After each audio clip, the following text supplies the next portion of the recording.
அஸ்ஸலாமு அலைக்கும். டுடே நம்ம பிரண்டை சட்னி தான் எப்படி பண்ணுறதுன்னு பார்க்க போகிறோம். நான் வீட்லேயே கொஞ்சம் பிரண்டை, புதினா இதெல்லாம் வச்சுருக்கேன். அதை வச்சு தான் நம்ம இன்றைக்கி எப்படி பண்ணுறதுன்னு பார்க்கலாம். ஒரு 2 ஸ்பூன் அளவுக்கு கல்லெண்ணெய் ஊற்றிக்கலாம். நல்லெண்ணெயும் ஊற்றலாம். அது போட்டால் இன்னும் ரொம்ப டேஸ்ட்டாக இருக்கும். நான் கல்லெண்ணெய் தான் இப்போ ஊற்றிருக்கேன்.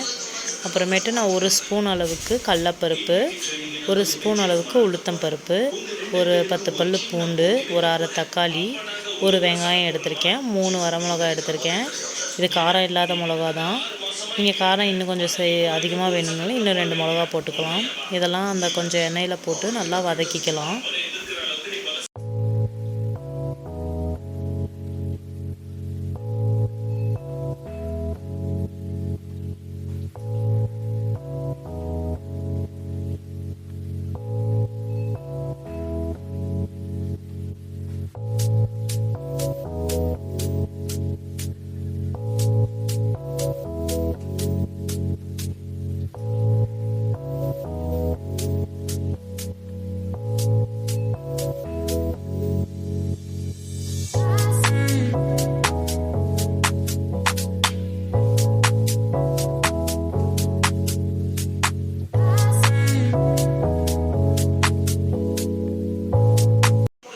இப்போ நான் ஒரு 4 நீளமான பிரண்டை கட் பண்ணி எடுத்துக்கிட்டேன்.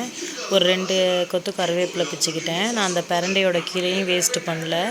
அதையும் அந்த பிரண்டையில் இருந்த கீரை ஃபுல்லாக பிச்சு எடுத்துக்கிட்டேன். அதுவும் ரொம்ப உடம்புக்கு நல்லது. அப்புறம் ரொம்ப கால்சியம் அந்த கீரையில் தான் அதிகமாக இருக்குது.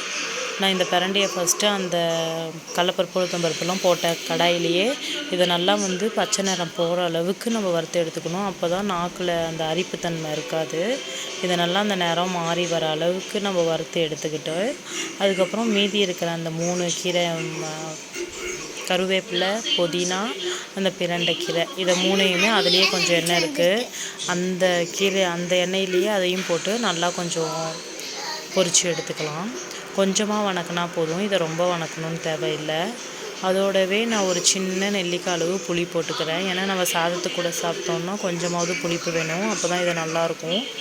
நிறைய இந்த வீட்டிலலாம் நிறையா குழந்தைங்க சாப்பாடே சாப்பிட மாட்டாங்க, பசி இல்லைன்னு சொல்லுவாங்க. அவங்களுக்கெல்லாம் இதை கொஞ்சம் நம்ம செஞ்சு கொடுத்தோம்னா நல்லா அவங்களே கேட்டு சாப்பிட்ற அளவுக்கு பசிக்கும். நான் ரொம்ப இதை ட்ரை பண்ணியிருக்கேன். எங்கள் வீட்லேயும் ஒரு குழந்தை சாப்பிட மாட்டாங்க. 2-3 டைம் ட்ரை பண்ணேன்.